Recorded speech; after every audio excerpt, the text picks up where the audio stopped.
Daniel अध्याय 12। त्या समयी तुझ्या लोकांचा कैवार घेणारा मोठा अधिपती जो मिखाएल तो उठेल। कोणतेही राष्ट्र निर्माण झाल्यापासून कधीही आले नाही असे संकट त्या समयी येईल। तुझ्या लोकांपैकी ज्यांची नावे वहीत लिहिलेली आढळतील ते सर्व त्यावेळी मुक्त होतील। भूमीतील मातीत निजलेल्यांचा मोठा समुदाय उठेल। कित्येक सर्व काळचे जीवन मिळविण्यास आणि कित्येक अप्रतिष्ठा व सर्व काळचा धिक्कार मिळविण्यास उठतील। जे सूज्ञ असतील ते अंतराळीच्या प्रकाशासारखे झळकतील।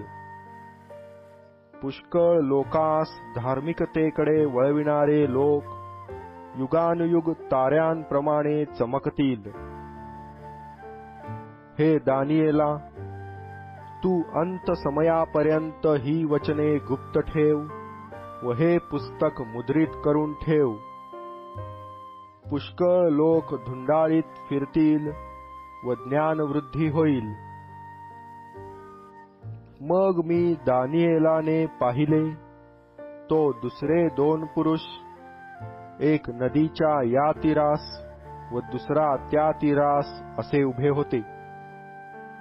तेव्हा तागाची वस्त्रे ल्यालेला जो पुरुष त्या नदीच्या पाण्यावर होता त्यास त्यातल्या एकाने विचारिले, या अद्भुत गोष्टींची समाप्ती होण्यास किती अवधी आहे? तागाची वस्त्रे ल्यालेला जो पुरुष नदीच्या पाण्यावर होता त्याने आपला उजवा व डावा हात आकाशाकडे वर करून जो सदाजीवी त्याची शपथ वाहून म्हटले की एक समय, दोन समय व अर्धा समय एवढा अवधी आहे। पवित्र प्रजेच्या बलाचा चुराडा करण्याचे संपेल तेव्हा ह्या सर्व गोष्टी पुऱ्या होतील। हे त्याचे म्हणणे माझ्या कानी पडले। मी हे ऐकले पण समजलो नाही। तेव्हा मी म्हणालो, हे माझ्या स्वामी, या गोष्टींचा परिणाम काय? तो म्हणाला, हे दानिएला, तू आपला स्वस्थ रहा, कारण अंत समयापर्यंत ही वचने गुप्त ठेवून ती मुद्रित केली आहेत। पुष्कळ लोक आपणास शुद्ध व शुभ्र करीतील, ते स्वच्छ होतील, पण दुर्जन दुर्वर्तन करीतील।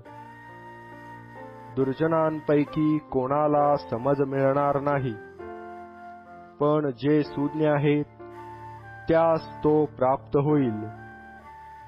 नित्याचे बलिहवन बंद होईल व विध्वंसमूलक अमंगलाची स्थापना होईल। तेव्हापासून 1290 दिवस लोटतील।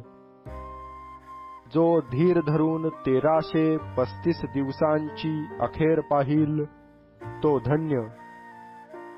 तथापि अंतापर्यंत तू जाऊन स्वस्थ रहा, म्हणजे तुला आराम मिळेल आणि तू युगाच्या समाप्तीस आपले वचन प्राप्त करून घेण्यास उठशील।